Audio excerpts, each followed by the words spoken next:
I was born in 1821 in Wilkes County, Georgia, and grew up in a well-to-do family as the daughter of John K.M. Charlton. My daddy was owner and publisher of the Washington News.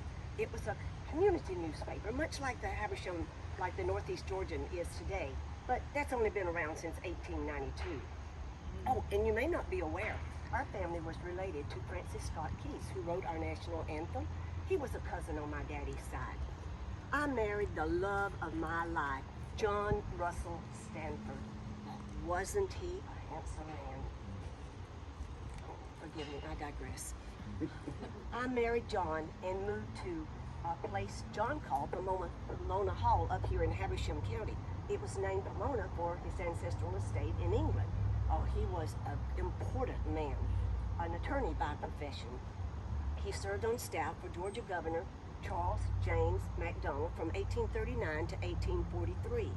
Originally from Pennsylvania by way of England, he made his bachelor home in Augusta, Georgia, where he was a Freemason.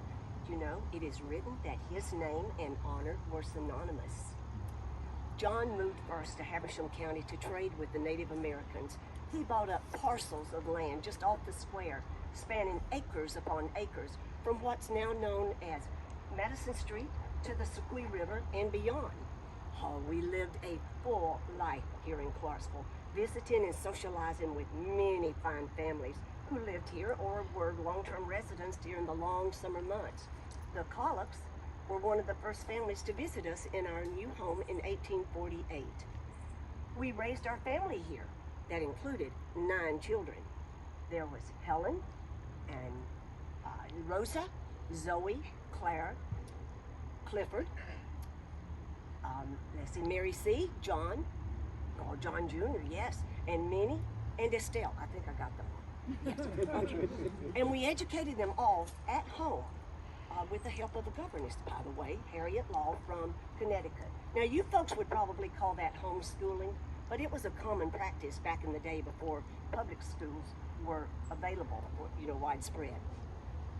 And our children, yes, they grew up here. They roamed this vast virgin land that is now dotted with farms, towns, businesses, and homes.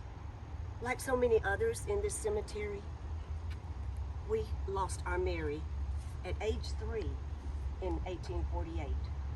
Then sweet Zoe at 19 in 1862. And our Clara was only 21 when she died in 1870. My little grandson, Harry, that's Helen's son, lies here with his granddaddy and his aunties. Yes, they all rest right here under these majestic trees, and I honor them all today.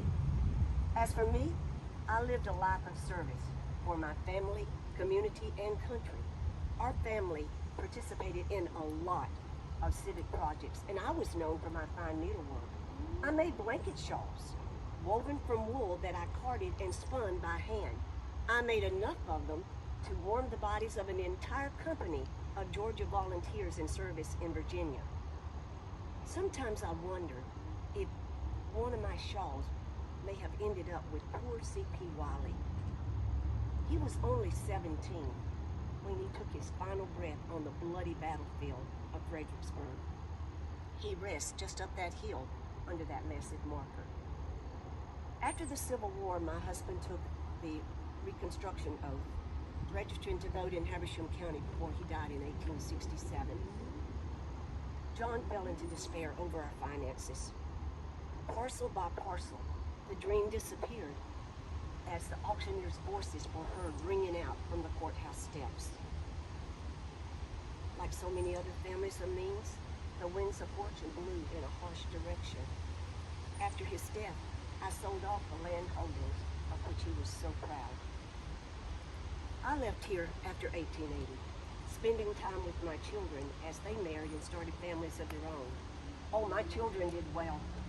John Jr. was a global manager for Remington typewriters, serving in Argentina, England, Holland, and Belgium. And the rest of my children spread out across the country, living in Washington, Illinois, Texas, and Georgia, primarily in the towns of Augusta, Atlanta, and Darien. Yes, my children made their mark here, for sure. And from this village, of Clarksville, the Stamford family is to be remembered.